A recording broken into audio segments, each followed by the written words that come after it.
যাদেরকে ভিন্ন ধারায় ভিন্ন খাতে প্রবাহিত করতে চান তাদেরকে বলতে চাই, আপনারা আমাদের যৌক্তিক দাবিকে তুলে ধরুন। সরকারের কাছে আমাদের যৌক্তিক দাবিকে তুলে ধরুন। আরেকটা কথা বলতে চাই, আমাদের জগন্নাথ বিশ্ববিদ্যালয়ের প্রতিটি সৈনিক এক একটা বাঘের মতো। যদি কেউ আমাদের আন্দোলনে সাবোটেজের কোন আসল সংকেত তৈরি করতে চায় এবং কেউ যদি লিখতে চায়, আমরা বাঘের মতো গর্জে উঠব, আমরা বাঘের মতো গর্জে উঠব। আমাদের দাবি অত্যন্ত সুস্পষ্ট, আমাদের দাবি অত্যন্ত সুস্পষ্ট। আমাদের দাবি হচ্ছে জগন্নাথ বিশ্ববিদ্যালয় দীর্ঘ 16-17 বছর হল পায়নি, কোন আবাসন সুবিধা পায়নি। আমাদের জগন্নাথ বিশ্ববিদ্যালয়ের আবাসন সুবিধাকে নিশ্চিত করতে হবে। আমাদের যৌক্তিক দাবি মেনে নিতে হবে। আমাদের দাবি জগন্নাথ বিশ্ববিদ্যালয়ের সকল প্রকল্পকে রেকলেকের মাধ্যমে অগ্রাধিকার প্রকল্প হিসেবে ঘোষণা করতে হবে। আমাদের দাবি, যেহেতু হল নির্মাণ একটি অবকাঠামোগত বিষয়, সময় সাপেক্ষ বিষয়, সুতরাং যতদিন পর্যন্ত আমাদের ভাইদের জন্য, যতদিন পর্যন্ত আমাদের বন্ধের জন্য হল নিশ্চিত না হবে, ততদিন পর্যন্ত আমাদের 70% শিক্ষার্থীকে সাবসিডি দিতে হবে, শিক্ষাবৃত্তি দিতে হবে। আমাদের দাবি হচ্ছে জগন্নাথ বিশ্ববিদ্যালয়ের যে প্রাক্কালীন বাজেট প্রদান করা হয়েছে, আমাদের দাবি যে প্রাক্কালীন বাজেট দেওয়া হয়েছে 306 কোটি টাকা, কোন ধরনের ঘষা মাজা ছাড়া আমাদের 306 কোটি টাকা বাজেট অনুমোদন করতে হবে। আমাদের আরেকটি দাবি রয়েছে, আমাদের দাবি অত্যন্ত সুস্পষ্ট। আমাদের আরেকটি দাবি,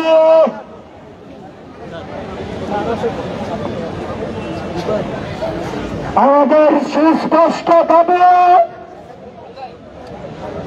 আমাদের আরেকটি সুস্পষ্ট দাবি হচ্ছে আমাদের বিশ্ববিদ্যালয়ের শান্তিপূর্ণ আন্দোলনের উপর হামলা হয়েছে, মার্চ যোজনার উপর হামলা হয়েছে। আমরা কি শান্তিপূর্ণ ছিলাম না? আমরা কি শান্তিপূর্ণ ছিলাম না? আমরা শান্তিপূর্ণ ছিলাম। সেই শান্তিপূর্ণ মিছিলের উপর টিয়ার সেল মারা হয়েছে,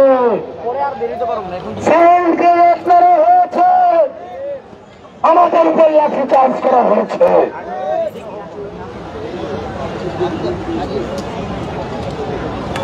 আমাদের উপর লাঠি চার্জ করা হয়েছে। আমরা একটি চতুর্থ দফা যুক্ত করেছি, যারা যারা আমাদের উপর লাঠি চার্জ করেছে, আমাদের উপর হামলা করেছে, তাদেরকে চিহ্নিত করে বিচারের আওতায় আনতে হবে। আপনারা একটা বোতলের দিন লেগেছে, সারা বাংলাদেশ তুলপাড় করে ফেলেছেন। আমাদের উপর এত এত গুলি লেগেছে, আমাদেরকে টিয়ারশাল মেরেছে, আমাদেরকে লাঠিচার্জ করেছে, তখন আপনারা ঘুমিয়েছিলেন। আপনাদের এত ঘুম কেন? আপনারা শুধু মাথায় পত্র লাগলে বাঘের মতো থেকে ওঠেন, আপনাদের ঘুম ভেঙে যায়। আর জগন্নাথ বিশ্ববিদ্যালয়ের শিক্ষার্থীদের উপর হামলা হলে আপনারা দেখেন না।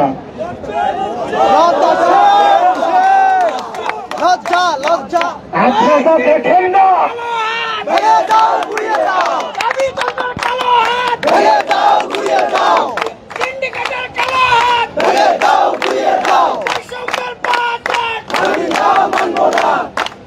আমাদের উপর যখন হামলা হয় আপনারা ঘুমেন, আপনারা দেখেন না।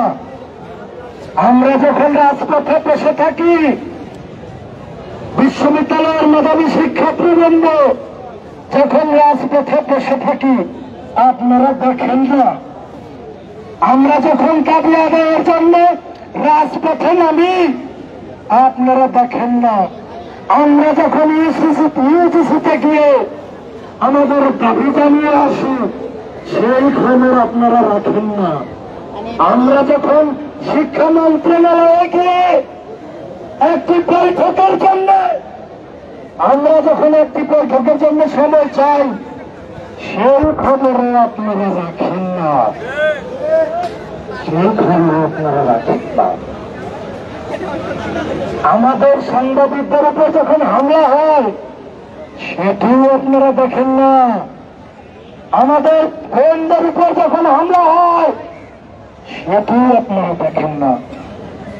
আমাদের ভাইদেরকে যখন হাসপাতালে ভর্তি হতে হয়, সেটিও আপনারা জানেন না। কিন্তু আপনারা অত্যন্ত মানবিক, ব্যাপক মানবিক, 24-এর ব্যাপক বিপ্লবী, 24-এর ব্যাপক স্টেক হোল্ডার আমাদের রক্তের উপর দিয়ে প্রতিষ্ঠিত হয়ে, জগন্নাথ বিশ্ববিদ্যালয়ের রক্তের উপর দিয়ে প্রতিষ্ঠিত হয়ে যখন আমার দাবি নিয়ে গরিমসি করেন, আমাদের উপর পুলিশি হামলাকে যখন একটু আর কি চোখে দেখেন, তখন যেটিকে বোতল ঘি মেরে তখন আপনাদের ঘুম ভেঙে যায়, তখন আপনারা নিন্দা জানান। যদি আমাদের রক্তের কি মূল্য নেই? যদি আমাদের রক্তের কি মূল্য নেই? যদি আমাদের রক্তের কি মূল্য নেই? যদি আমাদের রক্তের মূল্য থাকে, তবে অনতি বিলম্বে জগন্নাথ বিশ্ববিদ্যালয়ের শিক্ষার্থী, শিক্ষক, সাংবাদিকদের উপর হামলার প্রতিবাদ জানান। সময় যদি অনেক দেরি হয়ে গেছে, তবুও প্রতিবাদ জানান। সময় যদি অনেক দেরি হয়ে গেছে, তবুও নিন্দা জানান। আমরা স্বাগত জানাবো। কিন্তু যাবে আমাদের হামলার উপর জগন্নাথ বিশ্ববিদ্যালয়ের শিক্ষার্থীদের উপর হামলাকে বৈধতা দিতে চান, তাহলে আমরা বলে দিতে চাই, তোমাদেরকে আমরা লাল কার্ড দেখিয়ে দিলাম।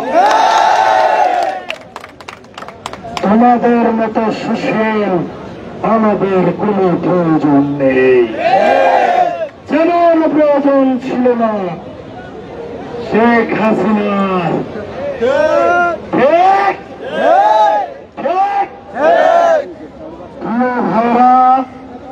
আপনারা জানেন আমার ভাইয়ের যে রক্ত ঝরেছে, আমার বোনের যে রক্ত ঝরেছে, আমার সাংবাদিকের যে রক্ত ঝরেছে, সেই রক্ত ঝরার প্রতিবাদে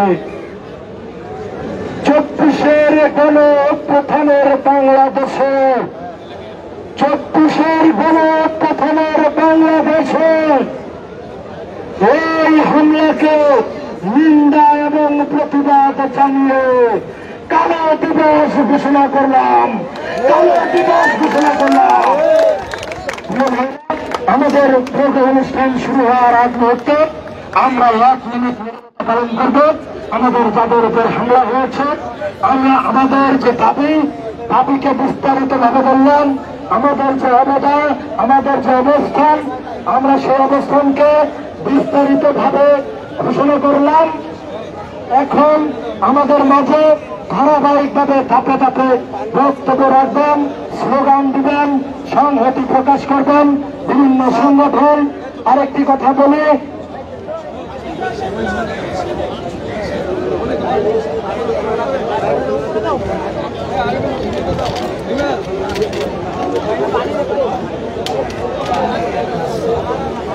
আমাদের মাঝে সংহতি জানাতে এসেছেন। এখন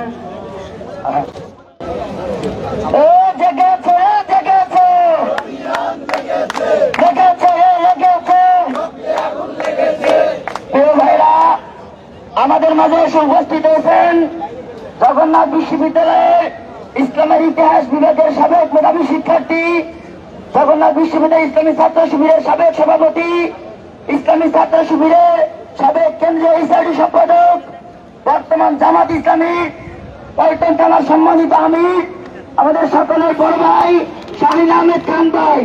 এরপর আমাদের মধ্যে বক্তব্য অনুরোধ করছি পল্টন থানা আমির শাহিন আহমেদ খান ভাইকে।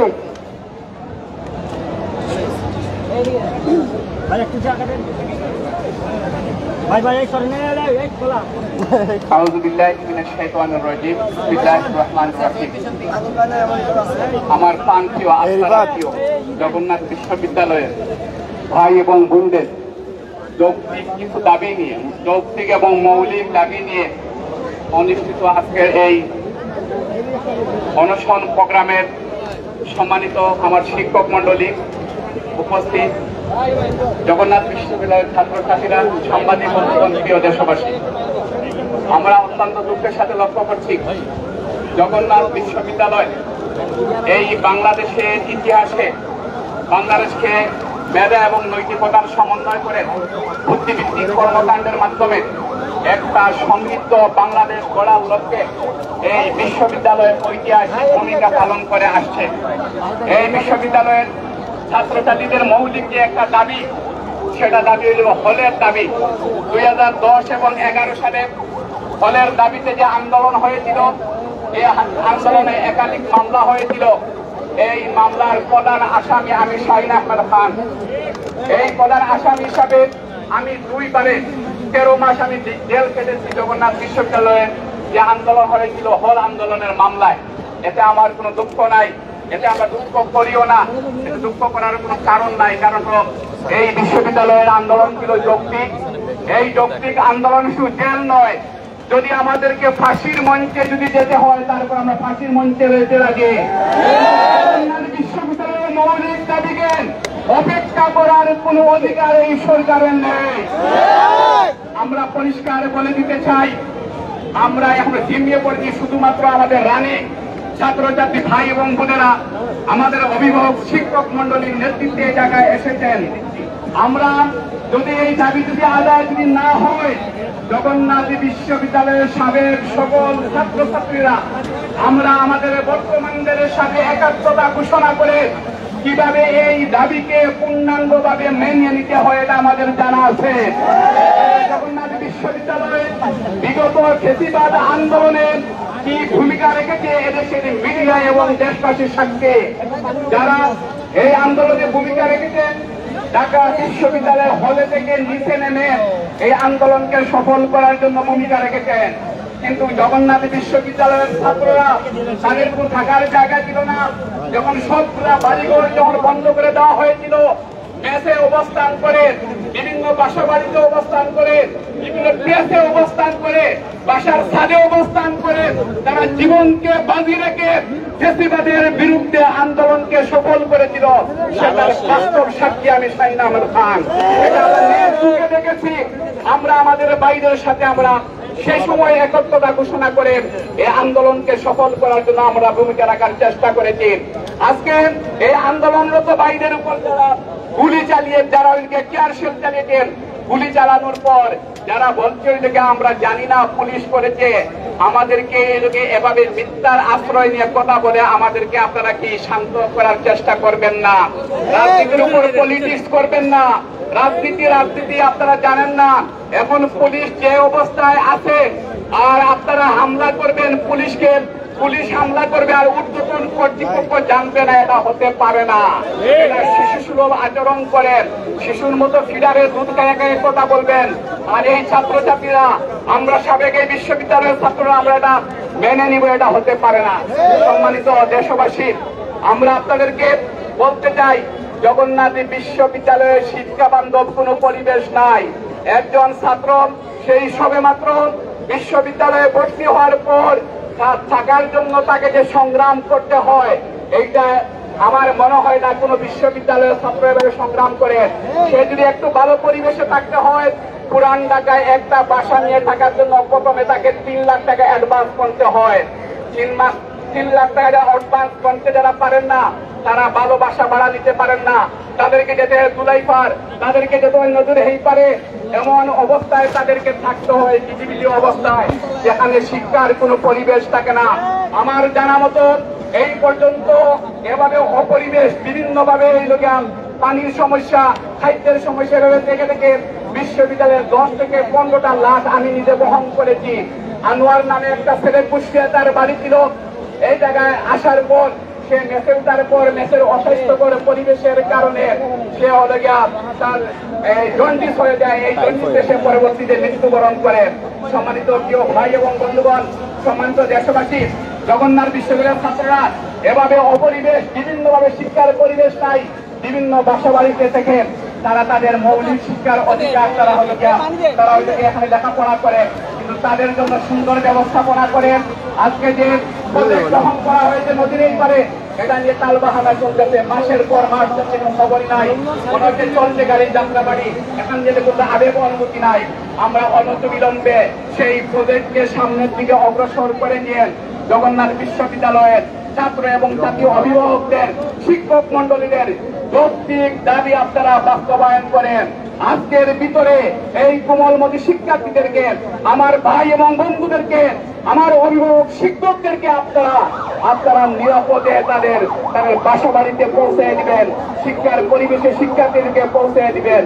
আর যদি টালবাহানা করেন, আমরা সকল জবিয়ানরা এদের সাথে একাত্মতা ঘোষণা করেন আমরা এমন আন্দোলন গড়ে তুলব, যারা আজকে এসির নিচে বসে লম্বা লম্বা কথা বলছেন, তারা পালিয়ে যাওয়ার সুযোগ পাবে না। আন্দোলনকে, জুলাই আন্দোলনকে চুরি হতে আমরা দিব না। আর জুলাই আন্দোলনের স্টেক হোল্ডার, প্রধান স্টেক হোল্ডার জগন্নাথ বিশ্ববিদ্যালয়। আপনারা অপেক্ষা করবেন, আঙ্গুল চুষবেন, লম্বা লম্বা কথা বলবেন, আবার পরে দুঃখ প্রকাশ করবেন, এটা হতে পারে। সম্মানিত প্রিয় ভাই এবং বন্ধুগণ, আমি আপনাদের সাথে একাত্মতা ঘোষণা করে আপনাদের সর্বাবস্থায়, যেদিন থেকে আপনারা এখানে বসেছেন, আমরা সর্বাবস্থা আপনাদের সাথে ছিলাম। আজ এবং সামনের দিনেও এই ছাত্রছাত্রী আমার আত্মার আত্মীয় জগন্নাথ বিশ্ববিদ্যালয়ের ছাত্রছাত্রীদের যে কোনো নৈতিক আন্দোলনের সাথে আমরা আছি, থাকবো ইনশাআল্লাহ। সবাইকে ধন্যবাদ জানিয়ে আমাকে কথা বলার সুযোগ দেওয়ার জন্য আমি শিক্ষার্থীদের প্রতি আবারও কৃতজ্ঞতা প্রকাশ করে আমার কথা শেষ করছি। আমার রাজনৈতিক পরিচয় কি এটা আমি জানি না, আমি জগন্নাথ বিশ্ববিদ্যালয়ের সাবেক ছাত্র, এটাই আমার সবচেয়ে বড় পরিচয়। ধন্যবাদ ভাইকে। আমরা ইন্টারিমকে বলতে চাই, জগন্নাথ বিশ্ববিদ্যালয়ের সাবেক শিক্ষার্থীদের ঐক্য দেখুন, তালবাহানা করবেন না। যদি সকলেই রাজপথে নেমে আসে, তাহলে সেই আন্দোলনকে আপনারা দমাতে পারবেন না। অতি দ্রুত আমাদের এই আন্দোলনকে স্থগিত করার জন্য আমাদের দাবিকে মেনে নিন, তাহলে পরিস্থিতি ঘোলাটে করে এর সকল দায়ভার আপনাদেরকে নিতে হবে। জগন্নাথ বিশ্ববিদ্যালয়ের সাবেক সভাপতি শাহিন আহমেদ খান ভাই সকাল থেকে আমার সাথে যোগাযোগ করছিলেন যে কিভাবে সবার সাথে একটু যোগাযোগ করা যায়। আমি সবার কাছে একটু যেতে চাই, তিনি আমাদের জন্য দুপুরে একটু খাবারের